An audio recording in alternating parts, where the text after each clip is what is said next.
गुरुर्ब्रह्मा गुरुर्विष्णु गुरुर्देवो महेश्वरा गुरु साक्षात् परं ब्रह्म तस्मै श्री गुरुवे नमः।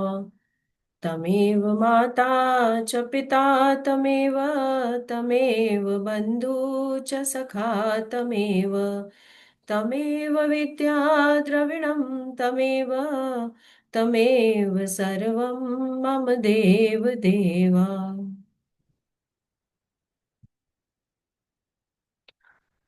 आज हम द्वादश अध्याय शुरू करते हैं जहां जिसमें भगवान शिव का शर्भवातार धारण के बारे में बात की गई है।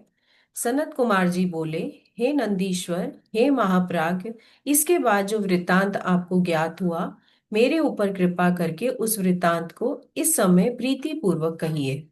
नंदीश्वर बोले, वीरभद्र के इस प्रकार के कहने पर नरसिंह क्रोध से व्याकुल हो गए और गर्जन करते हुए बड़े वेग से उन्हें पकड़ने के लिए उद्यत हुए।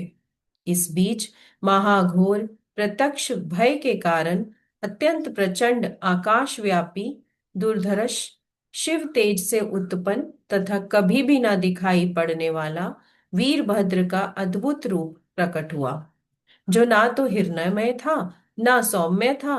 वह तेज न सूर्य और ना तो अग्नि से उत्पन्न हुआ था। वह तेज न सूर्य और ना तो अग्नि से उत्पन्न हुआ था, ना बिजली के समान और ना चंद्रमा के समान था। वह शिव तेज अनुपम था।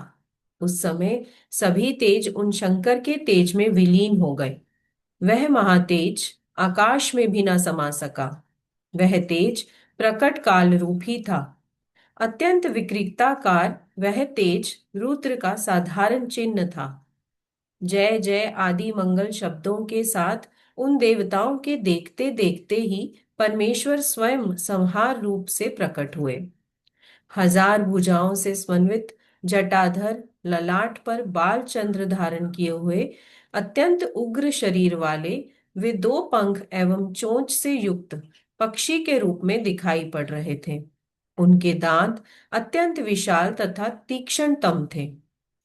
वे वज्र तुल्य नख रूपी आयुध से युक्त थे। वे नीलकंठ महाभाऊ और चार चरणों से युक्त तथा अग्नि के समान तेजस्वी थे। वे युगांतकालीन अर्थात प्रलयकारी मेघ के समान गंभीर गर्जना कर रहे थे और महाकोप से व्याप्त नेत्रों द्वारा कृत्याग्नि के समान जान पड़ते थे। उनके दांत और अधरोष्ट क्रोध के कारण फड़क रहे थे। इस प्रकार का उग्र स्वरूप धारण किए हुंकार करते हुए विकट रूपधारी शंकर नरसिंह जी के आगे प्रकट हो गए। उस रूप को देखते ही नरसिंह का समस्त बल पराक्रम उसी प्रकार लुप्त हो गया, जिस प्रकार सूर्य के तेज से तिरस्कृत जुगनू विभ्रांत हो जाता है। इसके बाद उन्होंने अपने दोनों पक्षों को घुमाते हुए उनसे नरसिंह के नाभि और चरणों को विदीर्ण करते हुए अपनी पूंछ से उनके चरणों को तथा हाथों से उनकी भुजाओं को बांध लिया। इसके बाद भुजाओं से हृदय विदीर्ण करते हुए शिवजी ने नरसिंह को पकड़ लिया। उसके बाद देवताओं और महर्षियों के साथ आकाश में चले गए। जिस प्रकार गरुड़ निर्भयता पूर्वक सांप को कभी ऊपर कभी नीचे पटकता है, कभी उसे लेकर उड़ जाता है, उसी प्रकार उन्होंने नरसिंह को अपने पंखों से मार मार कर आहत कर दिया। फिर वे अनंत ईश्वर उन नरसिंह को लेकर वृषभ पर सवार हो चल पड़े। तत्पश्चात सभी ब्रह्मादि देवों तथा मुनीश्वरों ने जाते हुए शिव को आदर पूर्वक प्रणाम किया और वे लोग नमः शब्द से उनकी स्तुति करने लगे। इस प्रकार ले जाए जाते हुए प्राधीन तथा दीन मुख नरसिंह हाथ जोड़कर मनोहर अक्षरों वाले स्तोत्रों से उन परमेश्वर की स्तुति करने लगे। शिव के 108 नामों द्वारा इन शर्भेश्वर की स्तुति कर नरसिंह ने पुनः उन्हें उनसे प्रार्थना की, हे परमेश्वर, जब जब मेरी ये मूढ़ बुद्धि अहंकार से दूषित हो जाए, तब तब आप ही उसे दूर करें। श्री नंदीश्वर जी बोले, इस प्रकार प्रीति पूर्वक शिव से प्रार्थना करते हुए नरसिंह रूपधारी विष्णु जीवन पर्यंत पराधीनता स्वीकार कर बार बार प्रणाम करके दीन हो गए। वीरभद्र ने क्षण मात्र में ही नरसिंह के मुख सहित समस्त शरीर एवं उनकी शक्ति को अपने में समाहित कर लिया। श्री नंदीश्वर जी बोले, तदंतर ब्रह्मादि समस्त देवता शर्भ रूप धारण किए हुए संपूर्ण लोकों के एकमात्र कल्याणकारी भगवान शंकर की स्तुति करने लगे। देवता बोले, हे परमेश्वर, ब्रह्मा विष्णु इंद्र चंद्रमा आदि समस्त देवता महर्षि एवं दैत्य आदि सबके सब आपसे ही उत्पन्न हुए हैं। आप ही ब्रह्मा विष्णु महेंद्र चंद्र तथा सूर्य आदि देवताओं एवं असुरों का सृजन पालन एवं संहार करते हैं। आप ही सबके स्वामी हैं। आप संसार का हरण करते हैं, इसलिए विद्वान लोग आपको हर कहते हैं। और आपने विष्णु का निग्रह किया है, इसलिए भी आप विद्वानों के द्वारा हर कहे जाते हैं। हे प्रभु, आप अपने शरीर को 8 भागों में बांटकर इस जगत का संरक्षण करते हैं। अतः हे भगवान, अभीष्ट वरों के द्वारा हम देवताओं की रक्षा कीजिए। आप महापुरुष शंभु सर्वेश्वर सुरनायक निस्वात्मा निर्विकारात्मा पर ब्रह्म सत्पुरुषों की गति दीन बंधु दया सिंधु अद्भुत लीला करने वाले परात मृदुक प्राज्ञ विराट विभु सत्य एवं सतचित आनंद लक्षण से युक्त हैं। श्री नंदीश्वर जी बोले, इस प्रकार देवताओं के वचन को सुनकर परमेश्वर सदाशिव उन पुरातन देवताओं एवं महर्षियों से कहने लगे। श्री शिव जी बोले, जिस प्रकार जल में जल दूध में दूध और घी में घी मिलकर समरस हो जाता है, ठीक उसी प्रकार भगवान विष्णु भी शिव जी में मिलकर समरस हो गए हैं, इसमें संशय नहीं है। इस समय एकमात्र विष्णु ही महाबलवान तथा अहंकारी नरसिंह का रूप धारण कर संसार के संहार करने में प्रवृत्त हुए हैं। उन्हें नमस्कार है। सिद्धि हेतु प्रयत्नशील मेरे भक्तों के द्वारा वे प्रार्थना के योग्य हैं। वे स्वयं भी मेरे भक्तों में सर्वश्रेष्ठ हैं और मेरे भक्तों को वर देने वाले हैं। श्री नंदीश्वर जी बोले, इस प्रकार कहकर महाबली भगवान पक्षीराज देवताओं के देखते देखते वहीं अंतर्ध्यान हो गए। गणाध्यक्ष महाबलवान भगवान वीरभद्र भी नरसिंह का चर्म निकाल और उसे लेकर कैलाश पर्वत पर चले गए। उसी समय से शिवजी नरसिंह के चर्म को धारण करते हैं। उन्होंने नरसिंह को मुख को अपनी मुंडमाला का सुमेरु बनाया था। तदंतर सभी देवता निर्भय होकर इस कथा का वर्णन करते हुए विस्मय से प्रफुल्लित नेत्र हो जैसे आए थे वैसे ही चले गए। जो जो व्यक्ति वेद रस से परिपूर्ण इस परम पवित्र आख्यान को पढ़ता है तथा सुनता है, उसकी संपूर्ण कामनाएं पूर्ण हो जाती हैं। ये आख्यान धन्य यश को प्रदान करने वाला, आयु को बढ़ाने वाला, आरोग्य देने वाला तथा पुष्टि की वृद्धि करने वाला है। समस्त विघ्नों को शांत करने वाला, सभी व्याधियों का नाश करने वाला, दुखों को दूर करने वाला, मनोरथ सिद्ध करने वाला, कल्याण का आश्रय स्थान, अपमृत्यु का हरण करने वाला, बुद्धि को बढ़ाने वाला तथा शत्रुओं का नाश करने वाला है। ये शरभ रूप पिनाकधारी शिव जी का उत्तम रूप है। इसे शिव के भक्तों तथा गणों में प्रकाशित करते रहना चाहिए, अर्थात साधारण जनों के समक्ष ये प्रकाश्य प्रकाश्य नहीं है। उन्हीं शिव भक्तों को इस आख्यान का पढ़ना एवं सुनना चाहिए। यह 9 प्रकार की भक्ति प्रदान करने वाला दिव्य एवं अंतःकरण तथा बुद्धि का वर्धन करने वाला है। शिवजी के सभी उत्सवों में चतुर्दशी तथा अष्टमी को एवं शिव की प्रतिष्ठा के समय इस आख्यान को पढ़ने से शिव जी का सानिध्य प्राप्त होता है। चोर बाघ मनुष्य सिंह के भय में आत्मकृत अर्थात मन में अकारण उत्पन्न भय तथा राज भय में अन्य प्रकार के उत्पात भूकंप डाकू आदि से भय उपस्थित होने पर धूली वर्षा काल में उल्कापात महावात अनावृष्टि और अतिवृष्टि में जो विद्वान सावधान होकर इसे पढ़ता है वह दृढ़ व्रती शिव भक्त हो जाता है। जो निष्काम भाव से शिव चरित्र को पढ़ता या सुनता है और शिव व्रत करता है, वह रुद्र लोक को प्राप्त कर रुद्र का अनुचर हो जाता है। इस प्रकार रुद्र लोक को प्राप्त कर वह रुद्र के साथ आनंद करता है, और हे मुने, उसके बाद शिव जी की कृपा से वह शिव सायुज्य प्राप्त करता है। इसी प्रकार श्री शिव महापुराण के अंतर्गत तृतीय शत रुद्र संहिता में शरभवात वर्णन नामक 12वां अध्याय पूर्ण हुआ।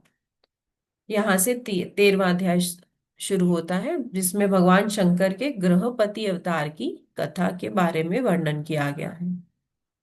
श्री नंदीश्वर जी बोले, हे ब्रह्मपुत्र, अब चंद्रमा को सिर पर धारण करने वाले शिव के एक अन्य चरित्र को प्रसन्नता पूर्वक सुनिए, जिस प्रकार उन्होंने प्रेम पूर्वक विश्वानर के घर में जन्म लिया।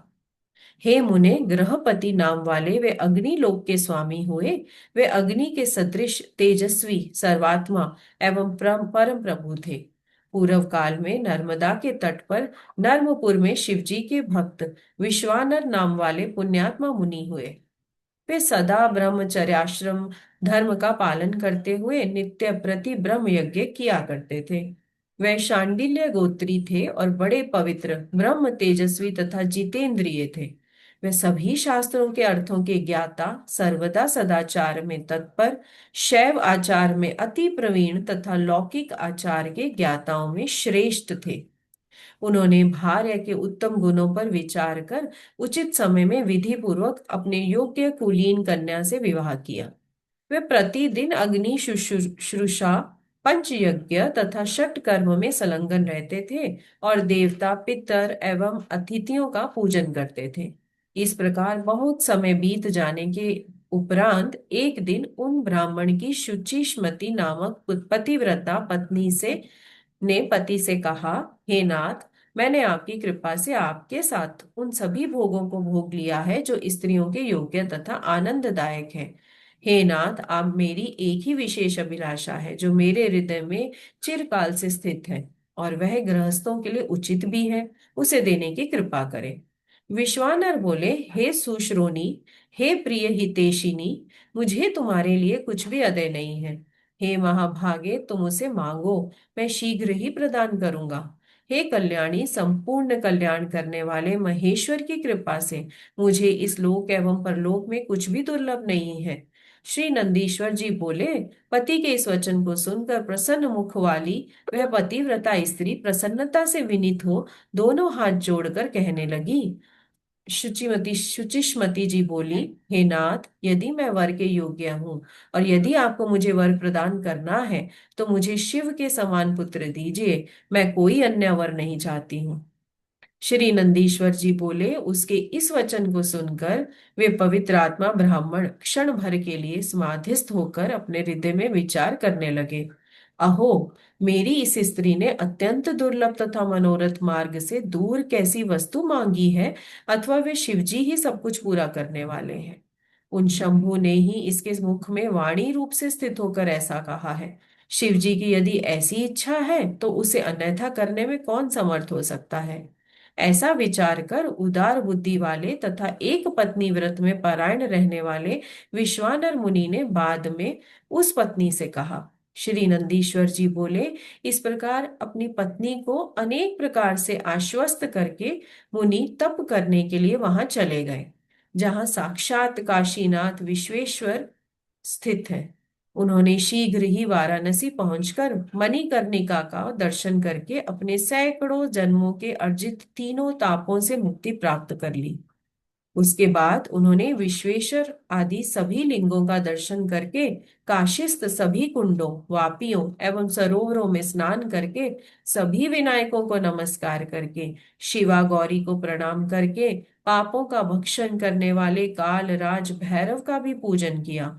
फिर वे प्रयत्न पूर्वक दंडपानी विनायक आदि प्रमुख गणों की स्तुति कर आदि केशवादि, जो कि मुख्य द्वादश केशवों को प्रसन्न करके फिर लोलार्क आदि प्रमुख सूर्यों को बार बार प्रणाम किया। पुनः सभी तीर्थों में समाहित चित्त होकर पिंड दान करके हजारों प्रकार के भोजनादि से मुनियों तथा ब्राह्मणों को संतुष्ट कर महापूजोपचार से भक्ति पूर्वक अनेकों लिंगों का पूजन करके वे बार बार विचार करने लगे कि शीघ्र ही सिद्धि प्रदान करने वाला कौन सा लिंग है जहां पुत्र की कामना से मेरा तप सफल होगा। उस बुद्धिमान विश्वानर मुनि ने कुछ क्षण ऐसा विचार करके शीघ्र ही पुत्र देने वाला वीरेश नामक लिंग की प्रशंसा की। उन्होंने अपने मन में विचार किया कि ये वीरेश्वर सिद्ध लिंग है। इसकी पूजा के प्रभाव से असंख्य साधक सिद्धि को प्राप्त किए हैं, इसलिए यह श्रेष्ठ लिंग सबसे अधिक प्रसिद्ध है। लोग भक्ति भाव से समन्वित होकर वर्ष पर्यंत इस वीरेश्वर महालिंग की पूजा करके आयु तथा पुत्र आदि सभी मनोरथ प्राप्त करते हैं। अतः मैं भी यही वीरेश लिंग की त्रिकाल आराधना कर शीघ्र वैसा ही पुत्र प्राप्त करूंगा जैसे कि मेरी स्त्री ने अभिलाषा की है। श्री नंदीश्वर जी बोले, ऐसा विचार कर बुद्धिमान पुण्यात्मा तथा व्रती ब्राह्मण विश्वानर ने चंद्रकूप के जल में स्नान कर नियम धारण किया। उन्होंने 1 मास पर्यंत दिन में एकाहार, 1 मास पर्यंत रात्रि में एकाहार, 1 मास पर्यंत अयाचित आहार, पुनः 1 मास तक निराहार रहकर तप किया। वे 1 महीने तक दूध पीकर, 1 महीने तक शाक फल खाकर, 1 महीने तक मुट्ठी भर तिल खाकर और 1 महीने पानी पीकर रहे। वे 1 महीने तक पंचगव्य पीकर, 1 मास तक चांद्रायण व्रत कर, 1 मास तक कुशाग्र का जल पीकर, पुनः 1 महीने वायु भक्षण कर रहने लगे। उत्तम वीरेश्वर लिंग की भक्ति पूर्वक पूजा करते हुए इस प्रकार उन्होंने 1 वर्ष तक अद्भुत तप किया। उसके बाद 13वें महीने में गंगा के जल में प्रातः काल स्नान कर ज्यों ही वे ब्राह्मण विश्वेश्वर की ओर आए, उसी समय उन तपोधन ने वीरेश्वर जी ने के लिंग के मध्य में विभूति से विभूषित 8 वर्ष की आकृति वाले एक बालक को देखा। उस बालक की आंखें कानों तक फैली हुई थी। उसके होठ गहरे लाल थे। मस्तक पर अत्यंत पिंगल वर्ण की जटा शोभा पा रही थी। वह नग्न तथा प्रसन्न मुक्त था और बालोचित वेशभूषा तथा चिता का भस्म धारण किए हुए श्रुति के सूक्तों का पाठ करता हुआ लीला पूर्वक हंस रहा था। उसे देखकर आनंदित होकर रोमांच युक्त विश्वानर मुनि ने बार बार हृदय से नमोस्तुत कहकर प्रणाम किया। तदंतर विश्वानर मुनि कृतार्थ होकर अभिलाषा पूर्ण करने वाले 8 पद्यों से बालक रूपधारी परमानंद स्वरूप शिव की स्तुति करने लगे। श्री विश्वानर बोले, ये सब कुछ एक अद्वितीय ब्रह्म ही है। वही सत्य है, वही सत्य है। सर्वत्र उस ब्रह्म के अतिरिक्त कुछ भी नहीं है। वह ब्रह्म एकमात्र ही है और दूसरा कोई नहीं है। इसलिए मैं एकमात्र आप महेश्वर की शरण प्राप्त करता हूँ।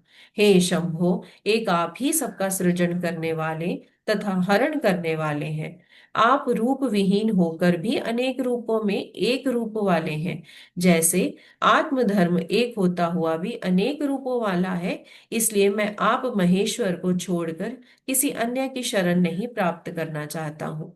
जिस प्रकार रस्सी में सांप, सीपी में चांदी और मृग मरीचिका में जल प्रवाह भासित होता है, उसी प्रकार आप में ये सारा प्रपंच भासित हो रहा है।